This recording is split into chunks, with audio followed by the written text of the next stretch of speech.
আমার ঘরে রয়েছে দুটো মন ভালো করার ওষুধ, যাদের স্পর্শে দুঃখ কষ্ট কোনো কিছুই জীবনে এখন আর আসে না। চলো আমার সেই ওষুধ দুটোকে নিয়েই আজকে আমার এই ভিডিওটা শুরু করছি। নমস্কার সবাইকে, তোমরা সবাই কেমন আছো? এই যেটাকে দেখছো এটা হচ্ছে আমার প্রথম ওষুধ, একদম ভিটামিনের মতো কাজ করে, জানো তো। আমাকে প্রথম মা হতে শিখিয়েছে।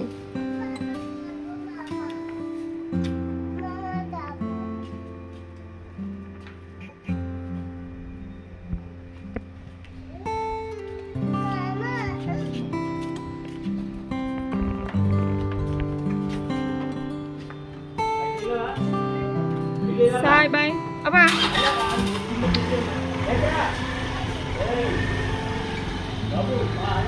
প্রতিদিনই স্কুলে যাওয়ার আগে ছোট্ট কিছু না কিছু বায়না থাকবে। আজকে বায়না ছিল বাবার সঙ্গে নয় মামার সঙ্গে যাবে। নিয়ে যাওয়াতে এক রাশ হাসি মুখে নিয়ে চলে গেল। ইনি হচ্ছে আর একটা ওষুধ আমার। দাদা চলে যাওয়াতে মুখটা একটুখানি গোমড়া, সাথে রয়েছে একটু জ্বর ঠান্ডা, তার জন্য আরও একটু মন খারাপ। এই মন খারাপের মাঝেও বেশ একটা কাণ্ড হয়েছে, জানো তো। টুলিটা আজ প্রথম বেশ অনেক সময় একা একা দাঁড়িয়েছিল।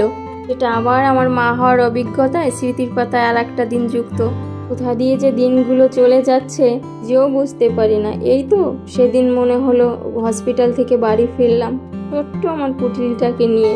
একটু পুটুলিটার একটুখানি শরীরটা খারাপ, তাই আর বেশি রান্নাবাড়ির কাছে যায়নি। কিন্তু আমার মুগ্ধবাবুকে তো খাবার দিতে হবে, তাই ওর পছন্দের একটুখানি সয়াবিন আলুর তরকারি করেছি, আর ওকে টিফিন বক্সে কিছু বেদানা। পুটুলিটার যেহেতু একটুখানি শরীরটা খারাপ, তাই আমাকে সহজে আর ছাড়তে চাইছিল না, তাই খুব একটা কাজবাজ করিনি। বিকেলের দিকে জামা কাপড়গুলো যখনই তুলছিলাম আর ইনি ততক্ষণে স্কুল থেকে ফিরেছে। হ্যাঁ কিছু নেই, ভালো করে বলো। কিছু নেই, দেখি কিছু নেই তো। ওই হাতটা দেখি, ওই হাতটা দেখি। হয়েছে আমার ছেলের দুরন্ত পানা, জানো তো। এখানে যেহেতু তেলুগু ভাষা, তাই ছোটবেলায় থেকেই না ও তেলুগু বলতো, তাই এ নিয়ে না আমার বেশ মন খারাপ ছিল। যেহেতু আমরা সবাই বাঙালি, ছেলেটা যদি বাংলা না শেখে তাহলে কেমন একটা হয় না। কিন্তু এখন বেশ কিছুদিন দেখছি আমাদের বেশ কপি করে আর বেশ সুন্দর সুন্দর তোতলা করে বাংলা বলে, শুনতে বেশ ভাল লাগে আমার। তেলুগুটা পুরোপুরি পারে, কিন্তু বাংলাটা না ওই আমি সবসময় বলি ওর সঙ্গে, তাই আমার সঙ্গে দেখছি আজকাল একটু বেশি বাংলা বলছে, কিন্তু সেটা ওরকম তুতলে।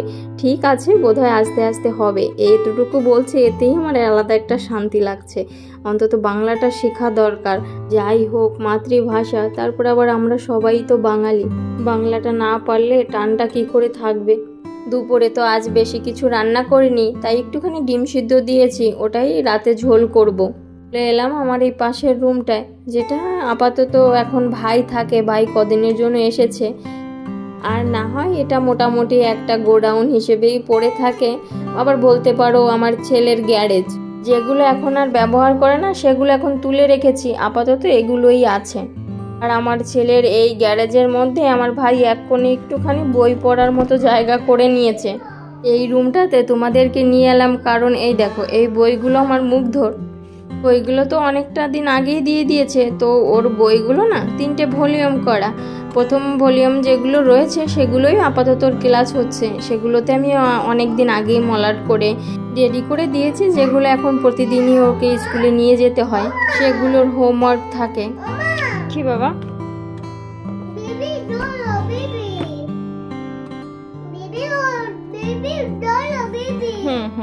চলো করবো।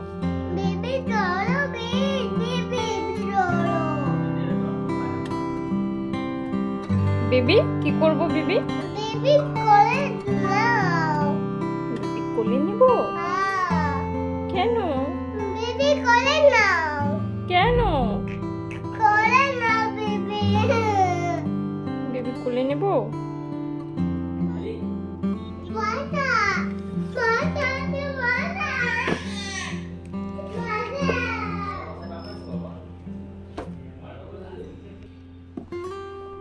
চলো লেটস গো। তোমার এই বইটা নিয়ে খাটে রাখো, চলো।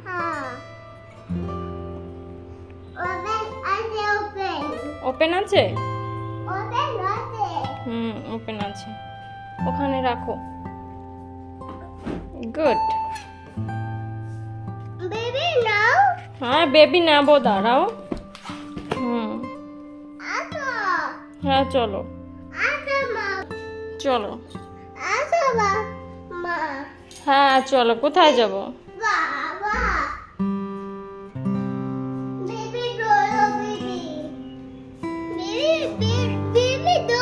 বেবি বেবি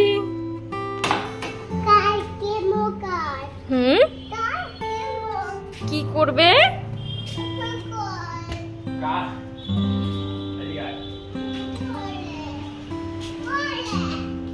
এই হচ্ছে আমার বাড়ির কাণ্ড। এই যে সামনের দেয়ালটা দেখছো, ওখানেরই দোকানদার আমাদের গেটের ভিতরে এসে গাড়ি রাখে। গাড়ি রাখতে এসে ও যখনই বলেছে আমার পুরনো কারটা বিক্রি করে আমি নতুন কার কিনেছি, ব্যাস তখন থেকেই শুরু হয়েছে আমিও কার কিনবো। তার আওয়াজটা তো তোমরা এতক্ষণ দেখলে। চলো এটাকে নিয়ে যে বাকি বইয়ের মলাটগুলো রয়েছে সেগুলো আমি দিয়ে নেব, কারণ অনেক দিনই তো হলো, আবার কখন ওই বইগুলো দিতে বলে। যেহেতু বিকেলটা থেকে সময় আছে, তাই ভাবলাম যে আজকেই বইগুলো রেডি করে রাখা ভালো। একটা পুরনো ক্যালেন্ডার নিয়ে বইগুলোর মলাট দিচ্ছিলাম। এটা তো দেখতেই পাচ্ছ 22 সালের ক্যালেন্ডার। পুরো ক্যালেন্ডারটা জুড়েই রয়েছে তিরুপতি ঠাকুরের সুন্দর সুন্দর কিছু ছবি, যেটা দেখে মন চোখ দুটোই একদম জুড়িয়ে যায়। জানো তো এই ক্যালেন্ডার আর নতুন বই নিয়ে আমার জীবনে রয়েছে প্রচুর স্মৃতি। যবে থেকে বুঝতে শিখেছি, নিজেই বইয়ের মলাটগুলো দিতে শিখেছি, তবে থেকেই আমি জানো তো নতুন ক্যালেন্ডার দিয়ে বইয়ের মলাট দিতাম। ওষুধ কোম্পানি থেকে জানুয়ারি মাসে প্রচুর ক্যালেন্ডার দিয়ে যেত বাবাকে। অনেক ক্যালেন্ডার জানো তো বাবা হাতেই পেত না, তার আগেই আমি ওটাকে নিয়ে সরিয়ে রাখতাম। যাতে একটুখানি ভালো ছবি থাকতো সেটাই আমি সরিয়ে নিতাম, কারণ আমার বাবার তো দেখতে হবে শুধু তারিখটা, আর আমার প্রয়োজন ছিল সুন্দর সুন্দর ছবির একটা ক্যালেন্ডার, যাতে আমার নতুন বইগুলোকে সুন্দর করে সাজাতে পারি। ক্লাসে সবার বইয়ের মলাট থেকে আমার বইয়ের মলাটটা যেন একটু আলাদা হয়, দেখতে সুন্দর লাগে। আর হতো তাই জানো তো, আমার ক্লাসের বন্ধুরা ওরা তো কেনা মলাটগুলো লাগাতো, ওগুলো না বেশি দিন ঠিক মতো যেতও না। এক্সামের 2-3 মাস আগেই ওই মলাটগুলো ছিঁড়ে ফেলতে হতো। আমি যেহেতু ক্যালেন্ডার দিয়ে করতাম আর নতুন ক্যালেন্ডারই থাকতো সবগুলো, তো আমার বইয়ের মলাটগুলো থাকতো একদম নতুন চকচকে। নতুন ক্যালেন্ডার, নতুন বইয়ের গন্ধ আমার ছিল সব থেকে প্রিয়। তাই ছেলের বইয়ের মলাটগুলোতেও না আমি ওই ক্যালেন্ডার দিয়েই করছিলাম।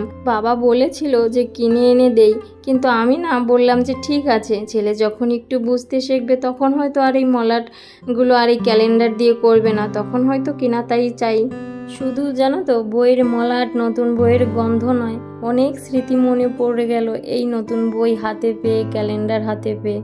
যে দিনগুলো আর কখনো ফিরে আসার নয়। এদিকে আমি বইয়ের মলাট দিচ্ছিলাম আর উনি ওখানে বসে বসে সমানে দুষ্টুমি করে যাচ্ছে, সেটা তো তোমরাও খেয়াল করেছো। কারণ উনি একদম নিজের খেলনা নিয়ে খেলতে পছন্দ করে না, সকলের খেলনা, হাতের জিনিস নিয়ে উনি খেলতে পছন্দ করে। বই খাতা পেলে তো কোনো কথাই নেই, এত পছন্দ করে ধরেই মুখে ঢুকিয়ে দেয়। দু ভাই বোনের একটা জিনিসে বেশ মিল রয়েছে, ঘরে 1000 একটা খেলনা থাকলেও সেটা নিয়ে খেলবে না, তবে হ্যাঁ নতুন খেলনা দেখলে সেটা ওদের চাই।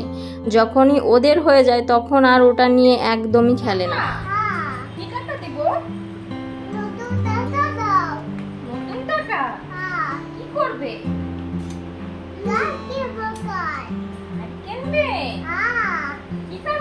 বড় কার না ছোট কার?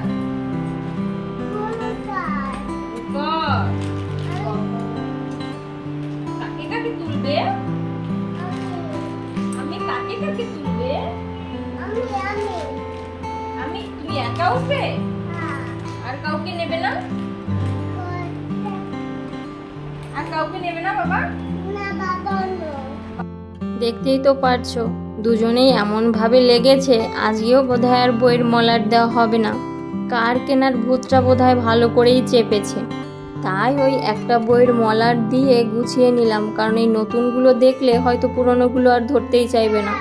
টাকা টাকা না বাবা, টাকা টাকা দাও। দেবো টাকা, অবশ্যই দেবো টাকা। তুমি টাকা দিয়ে কি করবে? কি করবে? দাদা টাকা দিয়ে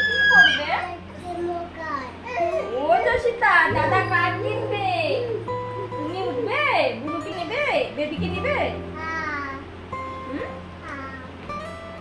মামা কই? কোথায় আছে?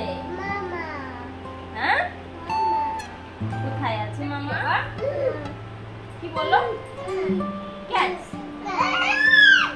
তুমি ড্র করতে পারো? আসছি, দাঁড়াও দাঁড়াও প্লিজ।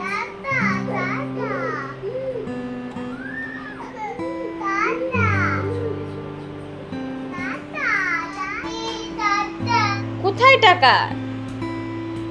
টাকা কোথায় বাবা? কোথায় পাবো? হ্যাঁ, টাকা এখানে থাকে? তুমি টাকা দিয়ে কি করবে আমাকে বলো, কি করবে? কার কিনবে? কত বড় কার? বড় কার কিনবে? কে কে উঠবে?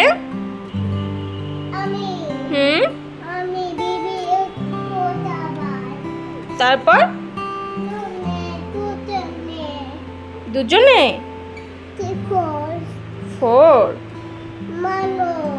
ফোর ম্যান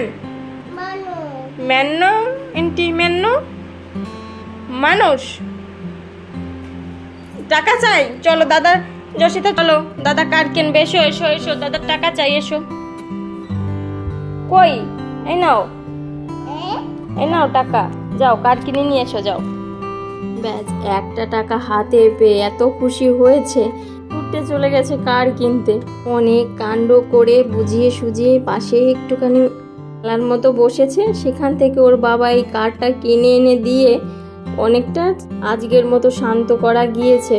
তবে হ্যাঁ, এই কারের গ্যারান্টি বা ওয়ারেন্টি কেউই আমরা দিতে পারবো না, একমাত্র আমার ছেলেই জানে। প্রতিদিনই ঘুম থেকে উঠে বায়না, ঘুমোতে যাওয়ার আগে বায়না, এগুলো নিয়েই কেটে যায় আমার স্মৃতিতে মোড়ানো এক একটা দিন। আজকের দিনটা তোমাদের কেমন লাগলো অবশ্যই কমেন্ট করে জানিও। সবাই খুব ভালো থেকো।